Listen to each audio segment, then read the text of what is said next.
Salut les disciples de la boxe. Aujourd'hui, comme nous l'a demandé Jonas Konga, on va présenter Dimitri Bivol, qui est le prochain adversaire de Canelo.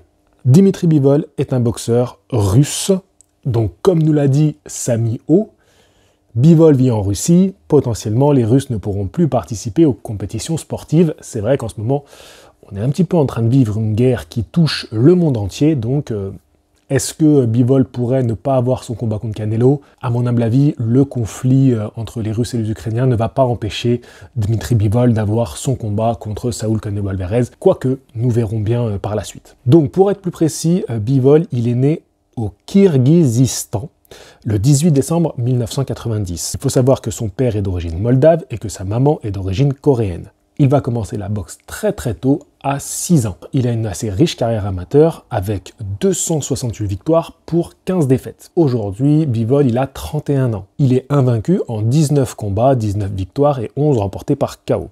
Il est aujourd'hui le champion WBA des mi-lourds. On va retracer rapidement sa carrière. À 23 ans, il fait son premier combat professionnel contre un adversaire expérimenté car il avait en tout 35 combats, dont 25 gagnés.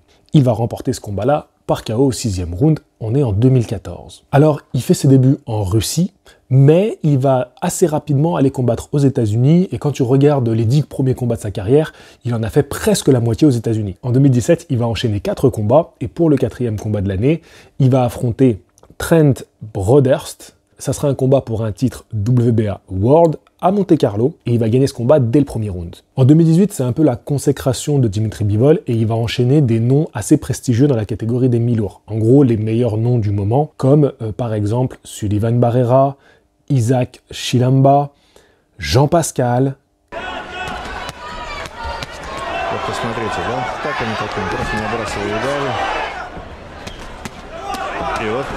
En 2019, il affrontera Joe Smith Jr., combat qu'il va gagner au point. Mais ce qui est intéressant, c'est que Joe Smith Jr., par la suite, il deviendra champion du monde WBO. Rapidement, en 2019, il va combattre encore une fois. En 2020, il ne boxera pas et il reboxera en 2021 où il va enchaîner 2 combats. Ce qu'il faut quand même noter, en 2019, son titre World va être transformé en titre Super World. On va lui donner la ceinture de super champion. Alors pourquoi il va récupérer cette ceinture?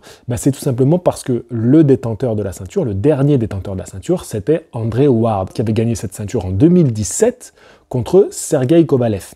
Sergei Kovalev, un autre russe. Dans cette catégorie, les Russes, c'est incroyable. On était à 2 doigts d'avoir toutes les ceintures détenues par des Russes, en sachant que la WBO, Sergei Kovalev l'avait à un moment, qu'aujourd'hui, Arthur Beterbiev à la WBC et l'IBF. Du coup, après vérification en octobre 2019, alors que Kovalev et Bivol sont champions du monde, Beterbiev va unifier les titres IBF et WBC contre Gvozdyk. Donc, pendant quelques semaines seulement, on va avoir tous les titres en Russie. Et après, comme vous le savez, Canelo va éclater Kovalev.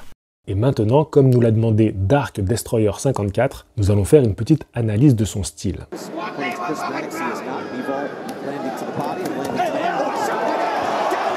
J'ai souvent cité Dimitri Bivol comme l'un de mes boxeurs préférés, l'un de mes chouchous. Mes boxeurs chouchous sont des boxeurs pour qui j'ai un véritable coup de cœur. Alors pourquoi Dimitri Bivol était un de mes chouchous? C'est parce que c'est ce genre de boxeur qui a un style léché, impeccable. Vous voyez ce genre de phrase où on te dit « Si tu veux apprendre la boxe, regarde des combats de Dimitri Bivol ». Comme nous le dit B. Zanon.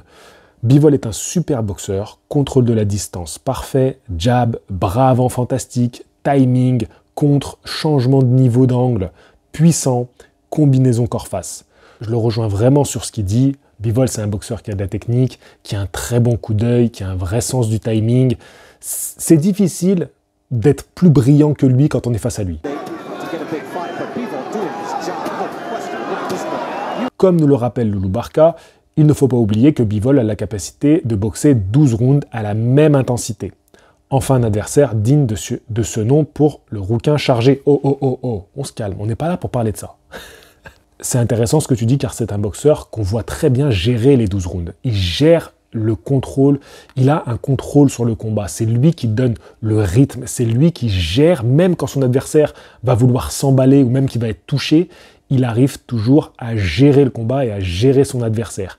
Il est dans un contrôle total et tu le vois pas se mettre dans le rouge, même si c'est pas aussi impressionnant qu'un Canelo. Voilà, parce que lui, il donne pas tous ses coups à 100% de sa puissance. Ce que fait un Canelo, et c'est là que tu te dis, c'est un petit peu étrange quand même. Non, c'est un petit peu étrange quand même. Non, il faut quand même le dire, c'est un petit peu étrange.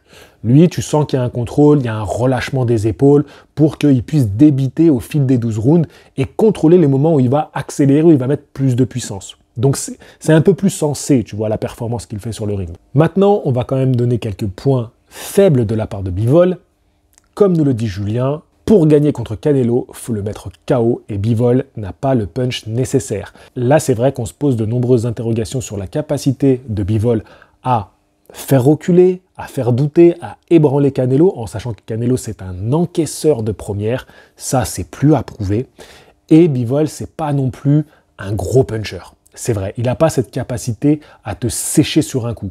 Mais son débit de coups, la précision des coups, voilà, ça, c'est quelque chose qui tue au fil des rounds. Et on a vu des boxeurs costauds être de plus en plus marqués au fil du combat contre un Dimitri Bivol. Je rajouterais qu'en connaissant les qualités de déplacement et de gestion de distance d'un Dimitri Bivol, je pense que Canelo va avoir pas mal de difficultés à casser la distance. Mais, encore une fois, à mon humble avis, je pense qu'il va finir par y arriver en sachant que Canelo, il a 12 rounds pour arriver à mettre le pressing et à toucher sa cible. Et en général, il y arrive. J'en parle jamais, mais j'ai Twitch, j'ai ouvert un compte Twitch et je comptais faire un live. Je me disais, qu'est-ce que je pourrais faire pour un premier live? Peut-être débriefer un épisode hippo ensemble, ça pourrait être sympa. Pourquoi pas? Ou alors autre chose, peut-être parler d'un combat ou parler de combattants que vous aimez bien, voilà. Des discussions un peu à la cool, et je pense que je choisirai un jour dans la semaine et on fera ça, on fera des lives sur Twitch. Donc allez-y, n'hésitez pas, je commencerai les lives quand j'aurai 100 abonnés sur Twitch. Je pense que c'est cool, ça fait voilà, une petite audience. Maintenant les amis, je vous dis à la prochaine, j'espère que cette vidéo vous aura plu. Vous pouvez rejoindre la chaîne pour 2 € par mois, vous pouvez aussi me soutenir sur Utip. Je vous dis à la prochaine. Fighting! Counter comes in, but Bivol again responds as he does so well and puts Richards back in his